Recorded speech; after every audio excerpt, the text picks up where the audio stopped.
Maurício Picarelli está apresentando O Povo se Defende. Vamos falar sobre ódio na internet. Me acompanha aqui, ódio na internet.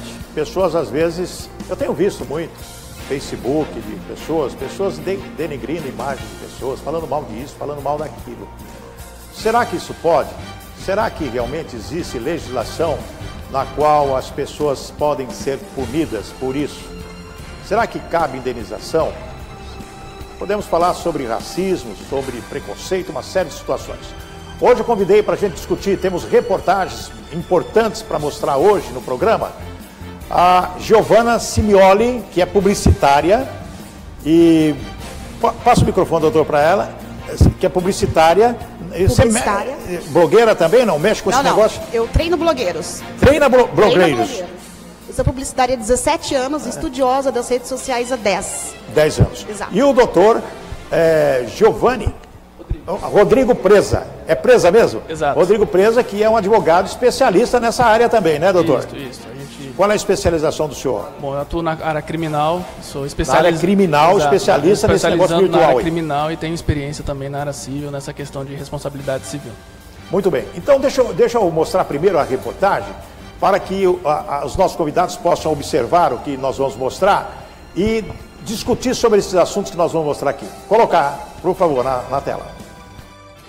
Desculpa, olha só, eu pedi a minha salada tem meia hora já e nada. Pai, o senhor vai desculpando aí que eu esqueci de fazer teu pedido lá, mas aí eu peço pro pessoal botar na frente lá. As vítimas têm perfis determinados ou qualquer um pode ser atingido? Claro que esqueceu, igual todo Paraíba tinha que voltar pra lá, por isso que esse estado é amaldiçoado, assim como a África inteira amaldiçoada. Alguns dizem que é brincadeira ou direito à opinião. Mas para quem sofre, o significado é outro: agressão. Que isso, Douglas?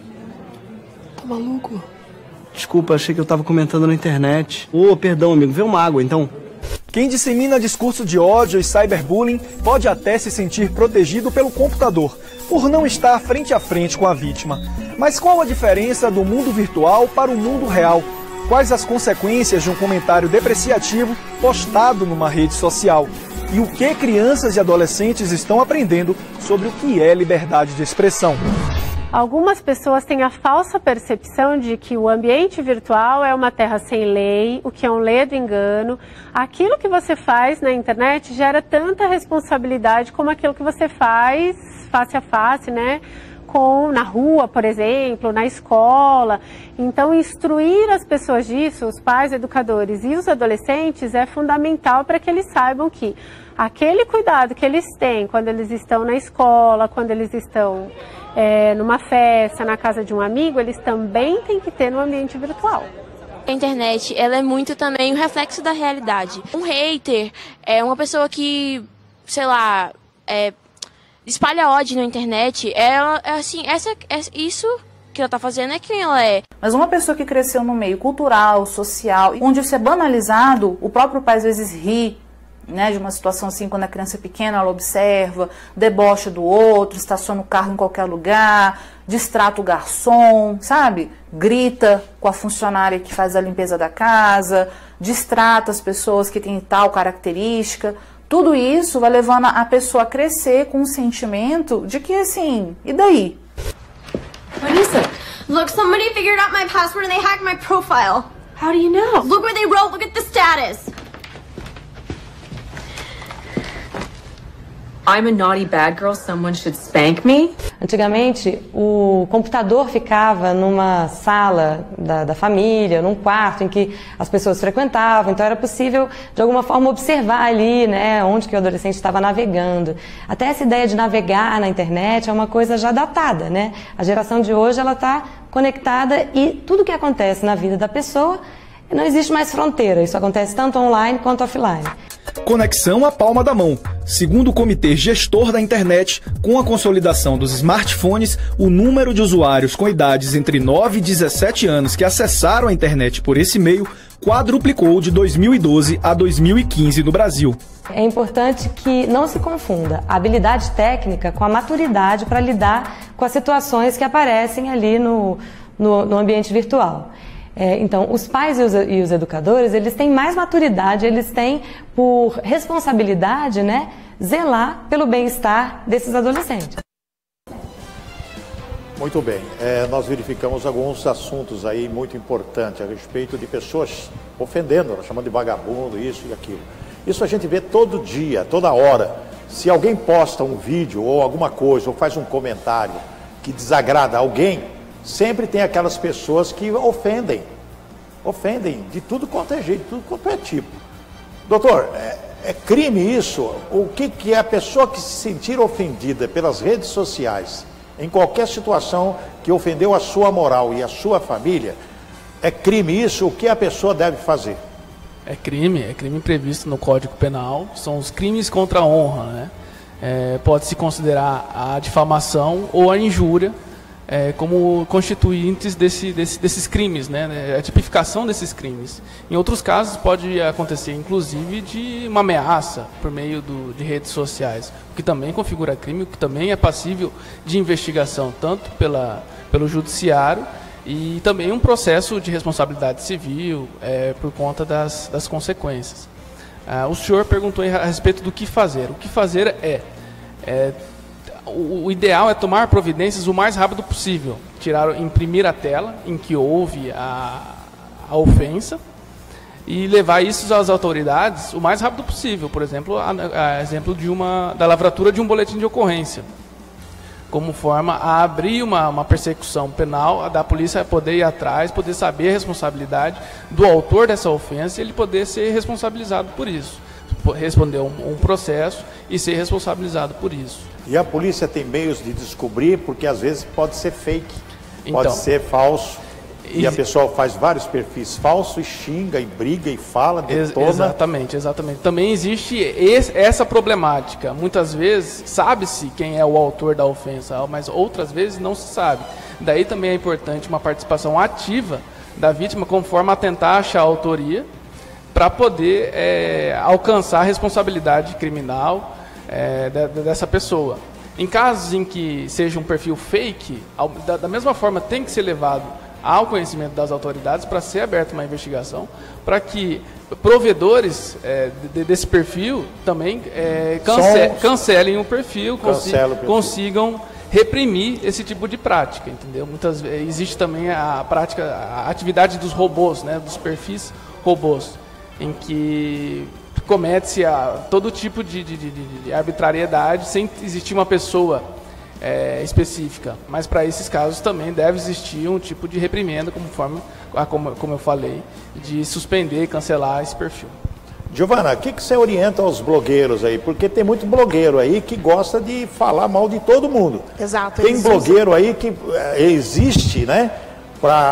Só para denegrir. Você não vê nenhuma notícia interessante, uma notícia boa, uma notícia edificante. Você vê só falando mal de político, mal de administrador, mal de prefeito, mal de governador, mal de presidente, mal disso, mal daquilo. Como que você analisa o perfis dessas pessoas que tem esse tipo de blog que é pejorativo, não é edificante? Exato. Eles usam, é um tipo de hater, né? Eles usam o seu poder de influência para falar sobre qualquer produto, serviço ou assunto, né, em geral. Mas eu costumo dizer que a internet é o que você faz dela. Como tudo na vida, tudo tem um lado bom e ruim, né? A internet também tem um lado bom e ruim, depende de você, né, o que você vai fazer com isso. E o ódio na internet, a internet na verdade só potencializou esse ódio. Ele existe desde os primórdios, não é mesmo? As pessoas adoram falar mal dos outros, adoram uma polêmica. E a internet potencializou isso tudo. Mas eu mostrei um vídeo agora, não sei se você estava assistindo. Até eu gostaria que o doutor falasse sobre esse vídeo. Da professora, não sei se o senhor estava assistindo aí o programa, nós mostramos. Pode até colocar aí, sem aquela cena, ensinando as meninas usarem camisinha, e fez uma simulação de sexo oral com um aluno. E os pais, será que o pai vai permitir uma coisa dessa? O senhor é jovem, é um advogado jovem, criminalista. No meu tempo não existia nada disso na escola. No tempo do senhor, acredito que também não, porque isso aí já começou faz 1 ano, 2, 3 anos aí. Depois você fala, você está doido para falar, você vai falar sobre isso também. Eu quero saber criminalmente o que essa professora pode receber se um pai falou, eu não quero. Nós temos meninas ali que ficaram envergonhadas. Se um pai dessas meninas vê uma coisa dessa, olha, aquela professora fazendo esse tipo de simulação, o pai pode, o que pode fazer? É uma conduta que se mostra de extremo mau gosto, né? A forma como foi colocada, a forma como foi apresentado a conduta da professora.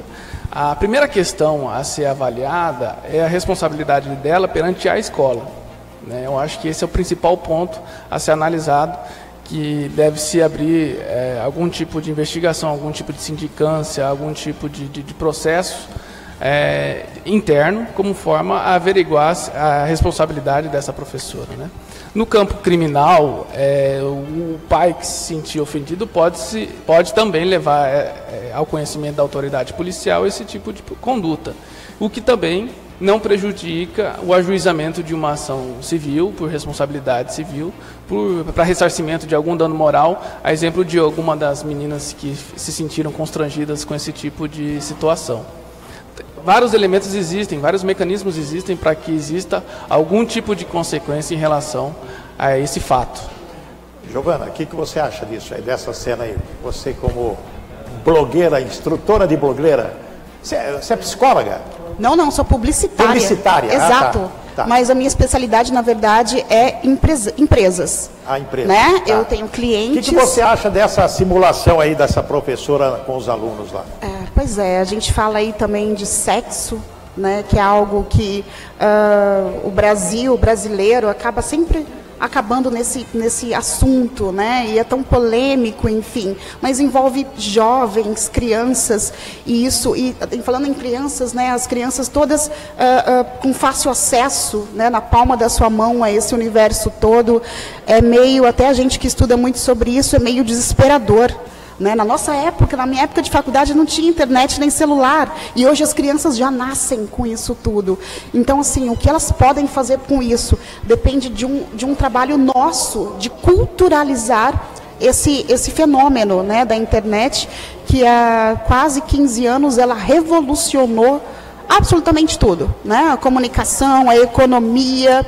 E as crianças nascendo agora com acesso a isso tudo, uma criança de 7 anos sabe mexer no celular muito melhor do que a gente, não é mesmo? Então elas já parece que nasceram prontas para isso tudo, é claro. Mas eu acho que as redes sociais, elas surgiram em 94, Facebook e Orkut nasceram juntos. Né, em 94, em 2004, na verdade, eles chegaram com uma força grande aqui no Brasil. Né, o Orkut, nós brasileiros acabamos destruindo o Orkut, aí substituímos ele pelo Facebook. O Facebook comprou o Instagram, que é uma outra superpotência, né, rede social comercialmente falando. E, enfim, as pessoas têm que saber lidar, né? Jovens, crianças, adolescentes, idosos, comunicadores, empresários, influenciadores. É um assunto seríssimo. É um negócio que a gente tem que levar muito a sério, não é mesmo? Então, cabe a nós que entendemos sobre o assunto culturalizar, expandir a importância disso tudo, porque me perdoe estar falando tanto sobre isso, porque eu acho uma questão fundamental, que as pessoas têm que saber se posicionar na rede social, seja um blogueiro, seja uma empresa, seja uma pessoa como nós, né? Porque uma vírgula que você coloca ali dentro está acesso a todo mundo, ao mundo inteiro, em qualquer momento do tempo. Não é mesmo? E as pessoas aí se expondo tanto, sem noção alguma de que isso pode repercutir ao seu favor ou contra você. Né? Então, por exemplo, essa professora, né, que triste fim que isso vai levar esses alunos, esses pais. Né? O ato de ódio, são 4 tipos de ódio que existem hoje. Os haters, que são os odiadores por natureza, que inclusive pessoas criam até perfis falsos para isso. Existem os stalkeadores, que são aqueles que ficam olhando e adoram um burburinho. Então, eles veem alguma coisa acontecendo ali de ruim, eles vão lá só para colocar mais fagulha, né? mais fogo ali. Tem o pessoal que realmente teve algum problema, que está lá, que não é um odiador, nada. Por exemplo, comprou algo de uma empresa e vai num Reclame Aqui, num Facebook, para reclamar. Acho que ok, né? E tem também os influenciadores, que foi a sua primeira pergunta, que usam o seu poder de influência para falar mal de qualquer coisa, expõem a sua própria opinião, e ali a gente tem que ver que estamos lidando com milhões de pessoas super diferentes uma da outra. Né? Então a gente precisa de se posicionar, porque tudo que a gente faz ali, absolutamente tudo, está gravado para sempre na memória. É verdade. Não é mesmo? Vamos ver uma vítima aqui. Coloca a reportagem da vítima. Por favor, pode entrar. Daniele Santana Gomes, tenho 23 anos, sou professora de arte no município e sou artista plástica também.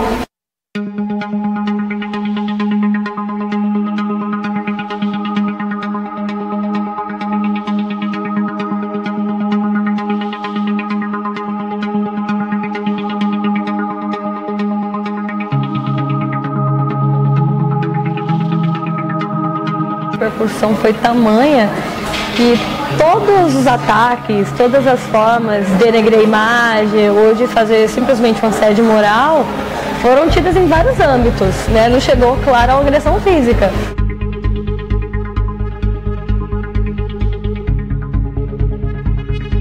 Geralmente eram xingamentos de baixo calão, então você é uma vagabunda, uma pessoa como você não merece viver, eram coisas assim, de alguém que já está no nível extremo de ódio por conta de uma coisa gerada, né, uma coisa compartilhada. Cuidado por onde você anda, que você pode sofrer uma agressão ou alguma coisa assim, então era mais ou menos nesse sentido, mas eram vários níveis, do mais baixo ao mais alto.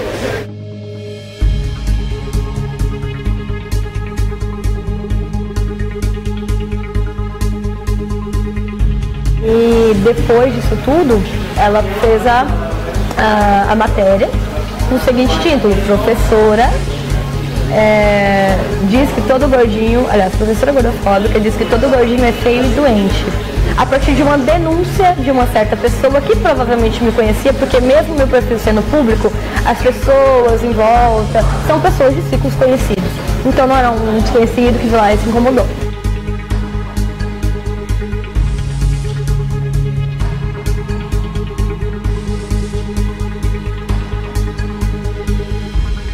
Só que o negócio começou a aumentar. E era a pessoa mandando mensagem, era comentando minha publicação, e comentando que eu era feia, e isso, aquilo, tal, e não sei o quê.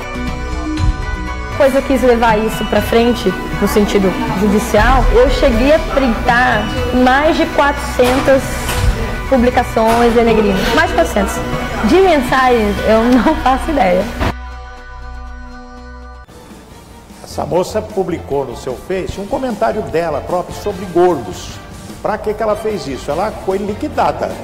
E as pessoas disseram, não, pode me bloquear, eu tenho vários perfis fake e eu vou detonar. E ela passou aí, perdeu dinheiro, teve que mudar de escola, uma série de situações apenas por causa de um comentário que muitas pessoas acharam que era discriminatório. Doutor, essa moça sofreu ou não? Ou ela mereceu o que foram postado contra ela porque acharam que ela estava discriminando as pessoas gordas? Não, inicialmente é importante ressaltar a seguinte situação: de um comentário que aparentemente se mostrou intolerante, a reação também foi de intolerância e ainda muito maior. O poder da internet, ele é avassalador, né? Então, como até a própria Giovana disse, as pessoas têm que saber se portar na internet, porque existe uma falsa impressão de impunidade, né? Em virtude de estar num computador, a pessoa acha que não vai acontecer nada com aquele comentário que ela fizer contra determinada pessoa. Então, assim, sem entrar no mérito em relação ao comentário feito pela moça da reportagem, é importante destacar que não se pode tentar combater um erro com o mesmo erro e ainda maior ainda, né? Na forma de perseguição, na forma de intolerância, na forma da demonstração de ódio mesmo, né? Inclusive ela foi na polícia e fez boletim de ocorrência, contratou advogado, está tentando processar as pessoas que ofenderam a sua moral, etc. E tá difícil de encontrar as pessoas, né? Porque muitos são fakes. O que você acha disso, Giovana? Pois é, hoje em dia qualquer um pode criar qualquer conta no nome de alguém, de qualquer pessoa, enfim. Perfis fakes. O que eu digo de perfis fakes? Tem como a gente localizar, sim, pelo número do IP da máquina. Hoje a justiça e a polícia consegue localizar essas pessoas. Mas no caso ali da menina, milhões, né, sei lá, centenas de milhares de pessoas ofenderam ela. E aí, você vai acusar essas centenas de milhares de pessoas? Até quando isso vai acabar? Enfim. Mas o que eu acho, a posição dela? Ela errou, mas essas milhares de pessoas também erraram. Não é mesmo? Com certeza. Então, assim, certeza, novamente, né? aquela questão. A pessoa faz um comentário assim, que algumas pessoas acham que é preconceito. Ou está discriminando. Piores, né? E as outras pessoas falam, ofende a moral da pessoa, quem está mais errado? Né? É só a pessoa colocar lá, não, eu não concordo com você por causa disso, alguma coisa mais inteligente. Não, mas o pessoal gosta de detonar mesmo. Exato, Picarelli. A internet, é legal a gente salientar que a internet é livre. As pessoas que estão ali podem ir até onde quiserem. A internet, como eu disse, é o que você faz dela, né? Então, se você falar alguma coisa, se posicionar em alguma situação, você tem que saber que aquilo vai ser usado, pode ser usado contra você no tribunal, não é mesmo? Hoje em dia, até as empresas contratam, depois de te stalkear no Facebook, para ver qual é o seu comportamento, o que você é, né? Quem é a pessoa, né? Exatamente. Nós profissionais, em 3, 4 barras de rolagens, a gente consegue saber quem é a pessoa. Não é mesmo? Por quê? Porque as pessoas não têm noção, Picarelli. Elas publicam qualquer coisa, onde estão, dão check-in, e aí um ladrão... Publicam até o caráter delas, né? Tudo, exatamente tudo, é transparente. Né? Até esses dias minha mãe, uma questão pessoal, mamãe colocou minha casa inteira no Facebook dela, todas as fotos, assim, da frente, fachada, parte de trás. Falei, mãe do céu, tira isso agora do Facebook. Dá acesso para todo mundo, e os ladrões podem ver o acesso à casa, né? Mas não é porque minha mãe não fez isso por maldade. Né? Inocente por falta de conhecimento. Por isso que eu falo novamente que a nossa missão é culturalizar isso tudo, né? Esse fenômeno que surgiu e modificou a nossa vida. Verdade. Doutor?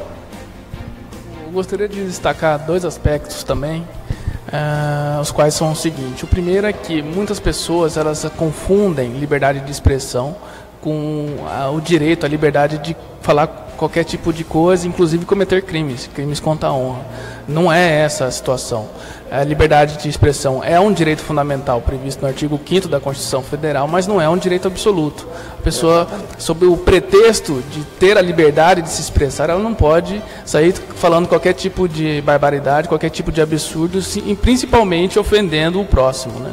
A segunda questão também, conforme colocado pela Giovana, é de que a internet é livre. Só que também é importante destacar que o Brasil promulgou uma lei em 2014, é o Marco Civil da Internet, como forma a tentar colocar parâmetros de regulamentação, de fiscalização, de responsabilização, sobretudo responsabilização, de questões de dificuldades, de problemas que são enfrentados na internet. E essa lei foi muito criticada, mas também, ao mesmo tempo, é importante ressaltar que, há vários momentos da lei, ela estabelece a liberdade de expressão. Só que, como eu disse, a liberdade de expressão ela não é irrestrita, ela não é absoluta. Ela exige uma responsabilidade da pessoa. Vamos ver essa reportagem, vamos falar de discriminação agora na internet, viu? Coloca a reportagem aí, por favor. A ONG SaferNet, que monitora violações de direitos humanos na internet, mostram que entre 2015 e 2016, o número de vítimas de cyberbullying que procuraram apoio junto à organização aumentou 17,7%. A ONG também revela que houve queda de 6,5% no número de vítimas de vazamento de nudes nesse mesmo período. As principais ocorrências relatadas envolvem intimidação, discriminação, agressão verbal, especialmente contra algumas minorias, como meninas, mulheres, negros, homossexuais, casos que envolvem discriminação na internet. Já na pesquisa do Comitê Gestor da Internet, em 2015, 4 em cada 10 crianças e adolescentes usuários de internet no Brasil declararam ter visto alguém ser discriminado no meio virtual até um ano antes. A percepção dos casos cresce conforme a faixa etária, 14% entre crianças de 9 a 10 anos, 28% na faixa de 11 a 12 anos de idade e 52% entre adolescentes de 15 a 17 anos. 20% responderam que foram tratados de forma ofensiva na web e 12% admitiram ter agido desta forma. Eu acho que as pessoas confundem muito dar opinião e depreciar a pessoa. É uma linha muito tênue, né? Entre a falta de educação e demonstrar sua opinião. Na vida real, aqui, eu posso não gostar dela, mas eu não posso falar na cara dela que eu não gosto dela, porque eu sei que isso vai ter consequência. Agora eu posso me expressar da maneira que eu quiser, não vai ter, por exemplo, minha mãe brigando, não vai ter um coordenador brigando comigo, não vai ter ninguém me limitando. Posso falar palavrão, ninguém vai me pesquisar mesmo. Aí acaba que a pessoa ganha um poder muito grande na internet e também extrapola esse limite de respeito. Entre os principais alvos dos chamados haters estão os famosos, especialmente do meio artístico. Eles atraem muita atenção de internautas, motivando manifestações de fãs, mas também ataques gratuitos. Titi, filha dos atores Bruno Galhaço e Giovanna Elbank, a jornalista Maju Coutinho e a atriz Larissa Manoela, por exemplo, receberam ofensas nas redes sociais.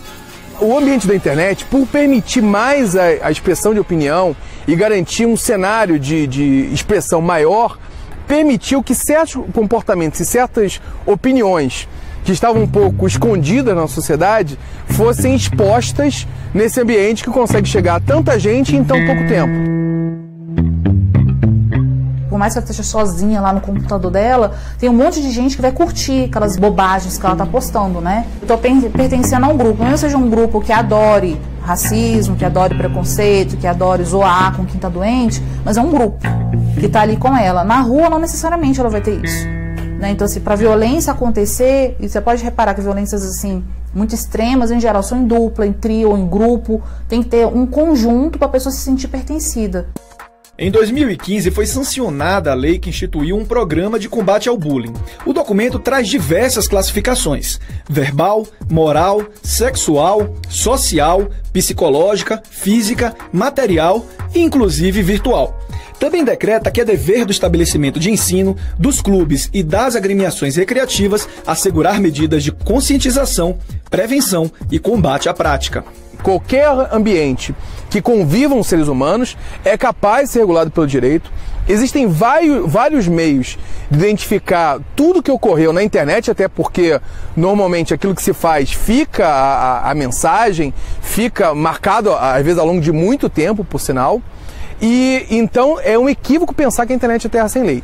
Toda legislação brasileira que coíbe abusos no chamado mundo real também é aplicável ao mundo virtual. Pode ser enquadrado como um crime previsto em lei e gera responsabilidade não só para aquele que praticou isso, como para os pais irresponsáveis. E essa responsabilização para o adolescente pode ser algo que vai marcá-lo, vai marcar ali sua vida para sempre. Porque ele vai ficar com aquele registro sobre aquele crime que acabou sendo praticado, sem contar que aquilo ele vai levar até mais para frente, numa entrevista de trabalho, pode ser que a empresa que esteja tentando contratá-lo fique sabendo disso. I don't know why everybody hates me so much. Just done. Repare como o ambiente da internet é um ambiente que pode ser prejudicial por permitir a facilidade da ofensa, mas também termina sendo um ambiente positivo de ajudar nesse tipo de educação. Porque o bullying sempre houve. O problema é que o bullying ficava escondido dentro dos ambientes educacionais, dentro dos pequenos grupos, e não se transmitia dessa forma. Uma das vantagens da internet é que a ofensa, ela ficando, a gente consegue identificar quem cometeu a ofensa. Você sabe que tem como limitar quem vai ver suas fotos. Mas para evitar que mais casos de preconceito e intolerância aconteçam no meio virtual, o Unicef lançou em 2015 a campanha Internet Sem Vacilo. Para dar o recado, chamou 2 youtubers famosos, Pyong Lee e Jojo. Mais uma vezinha só antes de enviar. A ideia era questionar comportamentos que as pessoas têm nas redes sociais, mas que causam estranheza quando ocorrem nas ruas. E aí, mano? Qual que é o seu nome, velho? Bruno. E qual que é o nome da sua mãe? Caralho, que entrevista é essa? A gente pode ser amigo? Amigos, você não quer? De separar os gays dos negros? Não, acho que não. É ótimo isso das pessoas serem diferentes. Para de não gostar disso, tá bem? Essa campanha lançada pela Unicef está até hoje. O palco da tragédia aconteceu em Nova Andradina. Não sei se vocês lembram, viu? Nós mostramos e já foi noticiado por todas as emissoras. A menina que sofria bullying de 15 anos na escola em Nova Andradina, teve um relacionamento com o rapaz, e esse rapaz tirou algumas fotos e começou a espalhar na escola que ia publicar as fotos dela. E ela, com medo de ser exposta, cometeu suicídio, se enforcando na área da casa dela. Foi uma tragédia, menina apenas de 15 anos, por causa de bullying, por causa dessa exposição na internet, etc. Doutor, esse tipo de preconceito tem de muito. O que o senhor pode me dizer a respeito das pessoas que realmente se utilizam da internet para difundir o seu ódio, o seu racismo contra as pessoas? Bom, as causas desse tipo de prática são inúmeras, né? Eu não teria como aqui poder discorrer acerca de todos, não sei nem se eu tenho esse tipo de competência. Mas é importante destacar que essa questão do ódio, conforme foi colocado, a internet possibilitou muito esse tipo de situação, né? Difundir esse tipo de situação. Ou seja, a internet acaba vindo tanto para o bem quanto para o mal. Então, eu volto um pouquinho ao que eu já falei anteriormente. É importante deixar bem claro que existe sim a responsabilidade dessa pessoa que destila ódio nas redes sociais. E também, ao mesmo tempo, uma pessoa que curte um comentário ofensivo, uma pessoa que compartilha uma foto ofensiva, também está passível de ser responsabilizada por esse tipo de situação. Porque a partir do momento em que a pessoa curte determinado comentário ofensivo, presume-se que ela está em concordância com esse tipo de situação, né? Então é importante deixar bem claro isso. Também, conforme foi colocado pela entrevista, a reportagem, a responsabilidade dos pais, dos filhos menores, em relação a essa dificuldade que se enfrenta nas redes sociais, né? Esse ódio que é difundido nas redes sociais. Os pais, por conta do poder familiar, devem acompanhar os atos dos filhos na internet, sob pena de serem responsabilizados judicialmente por conta disso. Doutor, muito obrigado pela sua presença aqui. Eu que agradeço a atenção. Foi boas explicações, esclareceu os nossos web espectadores. Muito obrigado. Estou aqui para colaborar. Giovana, fala aí para nós o seu trabalho como instrutora de blogueira. O que você, nós temos 2 minutos, o que você pode falar para as pessoas que querem ser blogueiros, que querem entrar nessa área? Exato, não só pessoa física ou jurídica, né? Blogueiros ou marcas, né? Empresas, marketing pessoal, enfim, qualquer pessoa. O que ela tem que fazer? Se posicionar da forma mais correta possível, lembrando que as pessoas estão nas redes sociais não para ver desgraça, para ver coisa boa, que desgraça a gente já tem aqui, né? O imposto, a corrupção, enfim. É verdade. Então a rede social tem que ser um ambiente legal, ele nasceu para isso. Né? Senão não teria, acho que, nem sido criado, enfim. E só essa questão do odiador que a gente está falando aqui hoje, a exposição é dele, né? O odiador se expõe, então ele se expõe discriminativamente, de forma de discriminação, preconceito, reclamação, enfim, mas é uma exposição dele, não da pessoa que ele está ofendendo, né? Então fica até feio para ele, enfim. Verdade. Vamos tomar cuidado, vamos pensar bem antes de fazer qualquer coisa ali dentro, não é mesmo? Muito obrigado, querida, pela sua presença. Muito obrigada, aqui. Vai ser convidado novas vezes. Tá Ótimo, bom? obrigada. Muito bem, vamos dar um intervalinho já, porque o assunto continua aqui.